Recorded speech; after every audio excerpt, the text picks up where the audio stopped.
Hello guys! Welcome to my YouTube channel. To this video ay update ko lang po kayo kung magkano na ba ang sahod dito sa Malaysia.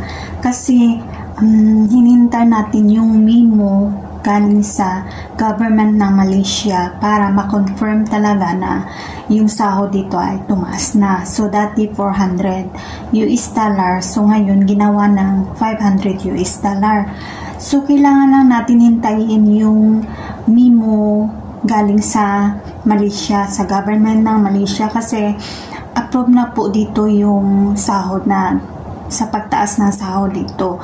So meron na pong approval.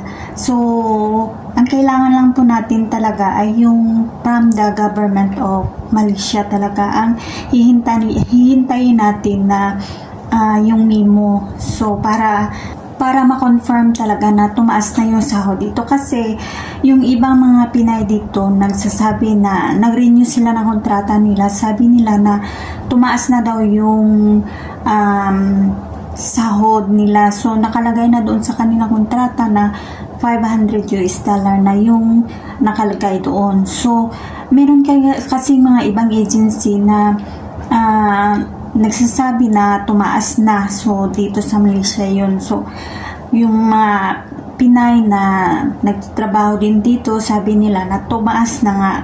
Pero mayroon pa din naman ng mga Pinay na nagsasabi na hindi pa daw tumaas kasi ka-renew lang daw nila, pero yung sahod ganon pa rin. So walang pagbabago daw. Pero hintayin lang natin ngayong November or this coming December yung memo from government ng Malaysia. So yun po.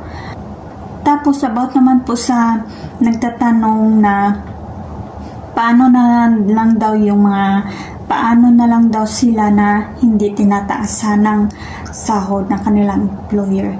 Kasi ganito kasi yun guys, advice ko sa inyo na kapag nandyan na yung memo from government ng Malaysia, nandyan na yung memo na sa pagtaas ng sahod, pwede nyo pong isend yan sa inyong mga employer. Huwag kayong matakot or mahiya na isend yan sa kanila at sabihin nyo na tumaas yung sahod dito, kasi meron pong mga employer na hindi alam yung pagtaas ng sahod, kasi yung mga agency dito hindi rin nila sinasabi or nino-notify yung mga employer natin na tumaas na yung sahod. So dapat tayo ang magsabi sa ating employer na gano'n na nga yung sahod tumaas na, kasi unfair naman kapag yung baguhan mataas pa kaysa sa inyo, di ba?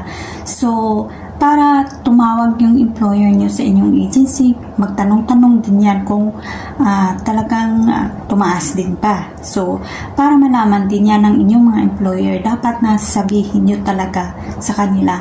So huwag kayong maghiya or matakot magsabi sa kanya, kasi meron po tayong karapatan sa ating meron po tayong karapatan dahil nagtatrabaho tayo dito sa kanila. So sa akin, hindi ko pa sinabi kasi hinihintay ko pa yung memo from the government dito. So pag nandyan na yun, so saka ko sasabihin sa aking employer na yun nga, tumaas na yung sahod. Hindi naman yun magagalit ang ating mga employer kapag sinabi natin sa kanila. So tapos yung mga ibang employer hindi din nila alam. So, need lang natin na sabihin sa kanila, huwag kayong matakot. So, yun lang guys ang ma-share ko for today. Hintayin lang natin yung memo galing government dito sa Malaysia. And then, saka na. Pero approve na yun. Approve na yan dito sa DMW. Okay na daw, sabi nila. Pero, yung memo lang talaga hinihintay ng lahat. So yun lang po ang share po for today. Sana patuloy, and thank you for watching my YouTube channel, and please don't forget to subscribe. Thank you and God bless.